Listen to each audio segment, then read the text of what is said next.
Hello, everybody. If you want to read all the stories in full, please go to www.steveuk.blog. Thank you.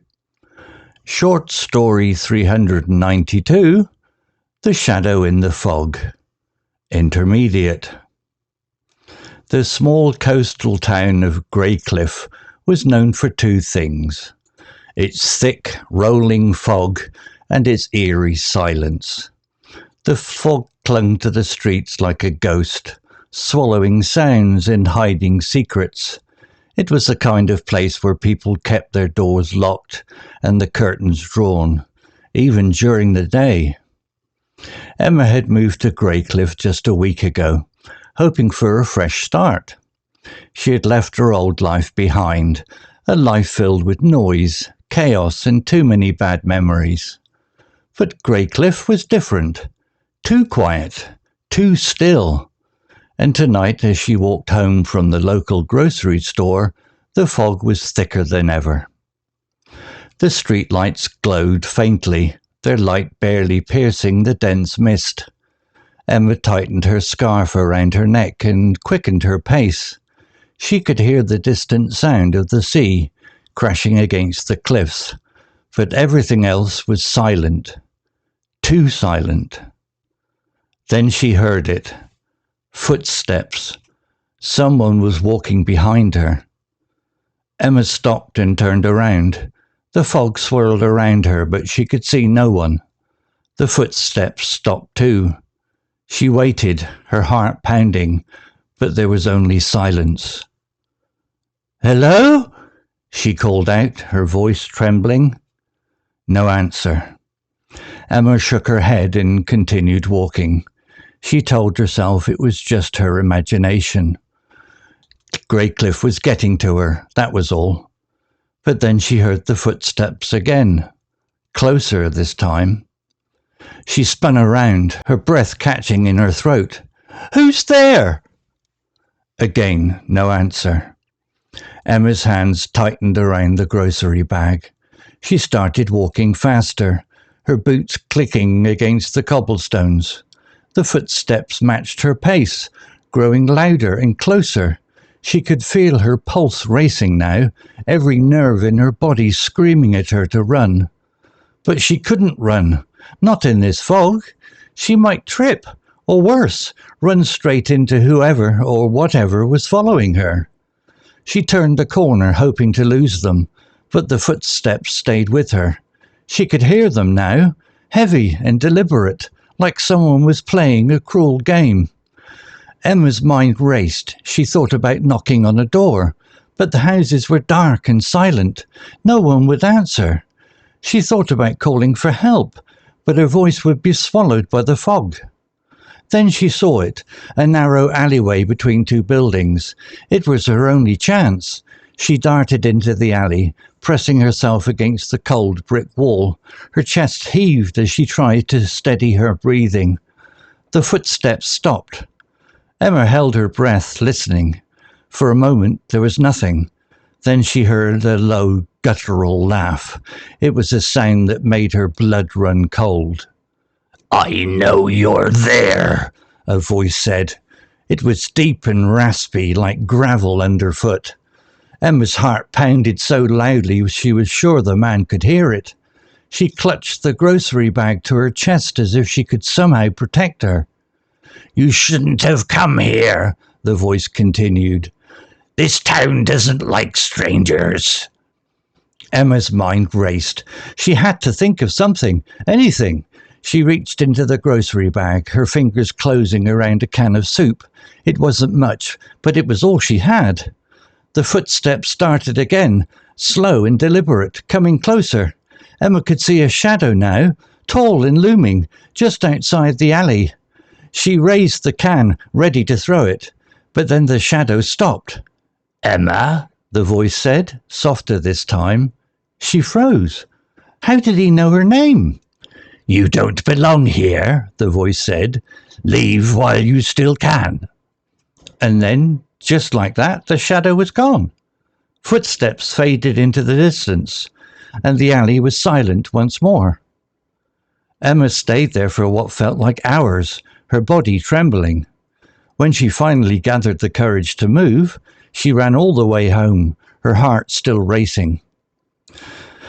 The next morning the fog had lifted and Greycliffe looked almost normal, but Emma couldn't shake the feeling that she was being watched.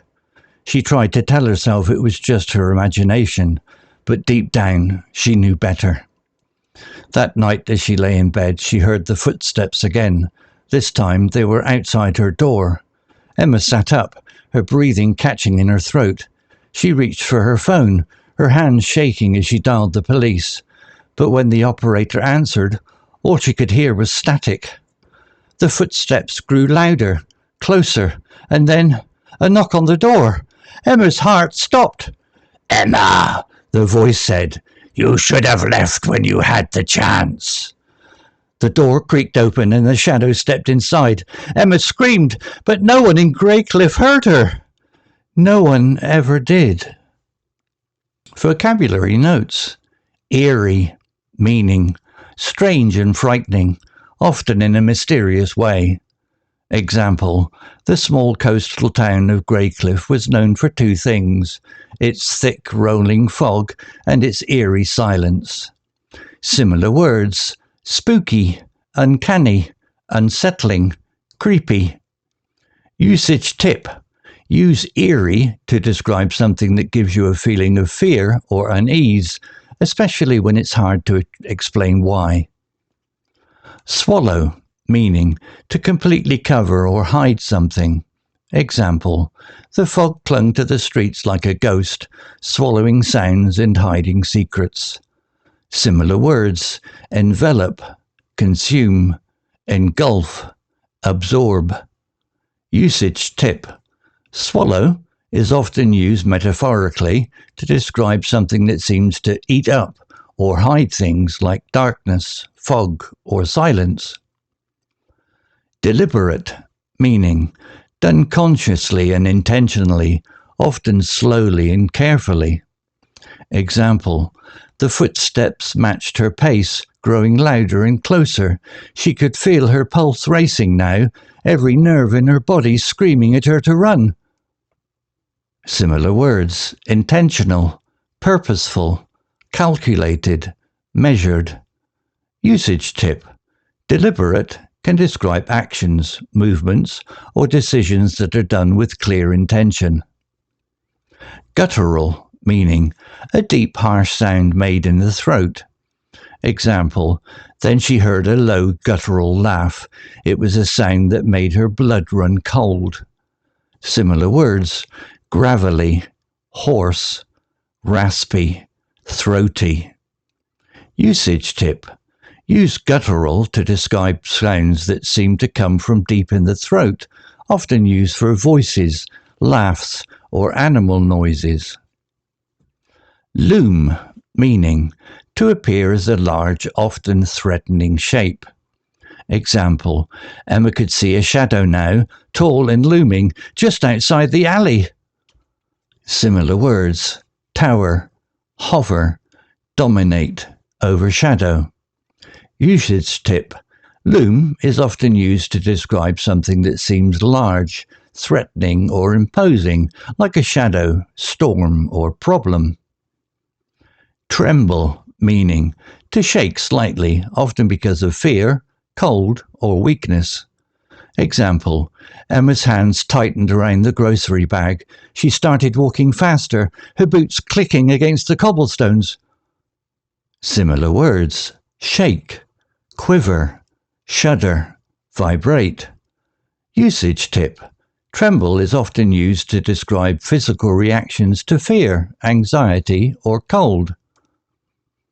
Static, meaning a crackling or hissing noise on a phone, radio, or other device, often indicating a poor connection. Example, but when the operator answered, all she could hear was static. Similar words, interference, noise, distortion, crackle. Usage tip. Static is commonly used in the context of technology or communication devices when the signal is disrupted. Creak, meaning A harsh, high-pitched sound made by something moving or opening slowly. Example, the door creaked open and the shadow stepped inside. Similar words, squeak, groan, grind, screech. Usage tip.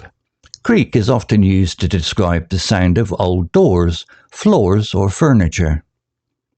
Clutch, meaning to hold something tightly, often out of fear or desperation. Example, she clutched the grocery bag to her chest as if it could somehow protect her.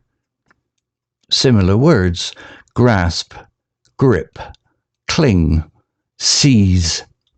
Usage tip. Clutch is often used to describe holding something tightly, especially in moments of fear or urgency. Pulse, meaning the regular beating of a heart, often felt during moments of fear or excitement. Example, she could feel her pulse racing now, every nerve in her body screaming at her to run. Similar words, heartbeat, throb, rhythm, beat. Usage tip. Pulse is often used to describe the physical sensation of a heartbeat, especially in moments of tension or fear. Story written by DeepSeek AI. CC Music, Drifting at 432 Hz, Unicorn Heads. To read all the stories in full, please go to www.steveuk.blog. Thank you.